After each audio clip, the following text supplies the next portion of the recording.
আসসালামু আলাইকুম। আপনারা আজকে দেখতে পারতেছেন ইউনিক একটি কাজ, টিনের ঘরে ওয়ালপেপার। তো ভিডিওটি ধৈর্য সহকারে দেখুন কিভাবে টিনের ঘরে ওয়ালপেপার লাগে, কত টাকা খরচ হয়। এই যে দেখতে পারতেছেন আমাদের আরও একটি টিনের ঘরে এমবুস ওয়ালপেপারের কাজ সম্পূর্ণ হয়েছে। তো আপনারা অনেকেই আমাদেরকে নক দেন যে ভাই একটা রুমে কত টাকা খরচ হয় টিনের ঘরে।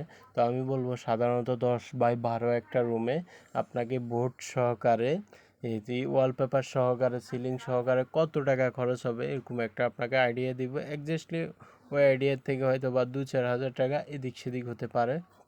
তো সর্বপ্রথম আমি আপনাদেরকে বলি, আপনার টিনের ঘরে যদি ওয়ালপেপার লাগাতে চান আপনাদেরকে সর্বপ্রথম কি করতে হবে, বোর্ড দিয়ে পার্টিশন করতে হবে। একদম ভালো মোটামুটি ভালো মানের বোর্ড দিয়ে পার্টিশন করতে হবে, যেহেতু আপনার কাজটা দীর্ঘস্থায়ী হয়, কারণ আপনি এত টাকা খরচ করে কাজ করাবেন। তো আপনাকে বোর্ড দিয়ে পার্টিশন করতে হলে বোর্ড বিভিন্ন দামের আছে, ভালো খারাপ আছে, আপনার বাজার থেকে যাচাই করে কাঠমিস্ত্রি দিয়ে কিংবা যারা বোর্ডের কাজ টাজ করে তাদেরকে দিয়ে করাতে পারবেন। আমরা বোর্ডের কাজ করি না, আমরা শুধু অনলি ওয়ালপেপারের কাজ করে থাকি। তো আপনাকে বোর্ডের প্রায় 10x12 একটা রুমে সিলিং সহ বোর্ড করলে প্রায় 20,000 টাকা আপনাকে বোর্ডে বাজেট রাখতে হবে। তারপর দিয়ে আসুন ওয়ালপেপারে। ওয়ালপেপার যদি আপনারা করেন সেক্ষেত্রে আপনাদেরকে ওয়ালপেপারও আপনার শুধু ওয়ালে মানে 4টা পাশে আপনাকে 20,000 টাকা বাজেট রাখতে হবে, 18-20,000 10-12 একটা রুমে।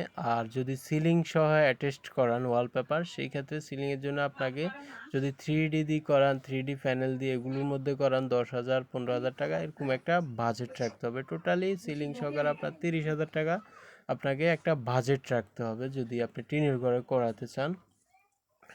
তো অনেকে আমাদের থেকে এরকম পরামর্শ চাইতেছেন, ওই কারণে বিস্তারিত ভিডিওতে সব কিছু বলে দিলাম যে আপনাদেরকে মিনিমাম 50,000 টাকা একটা বাজেট রাখতে হবে।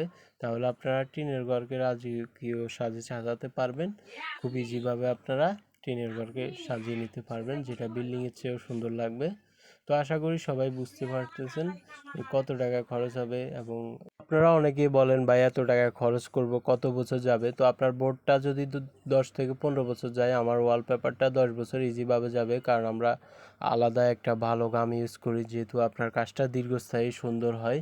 কারণ আপনি এত টাকা খরচ করবেন, 8-10 বছর যদি একটা জিনিস ভালো মতো ব্যবহার না করতে পারেন সেটা সবার থেকে খারাপ লাগবে।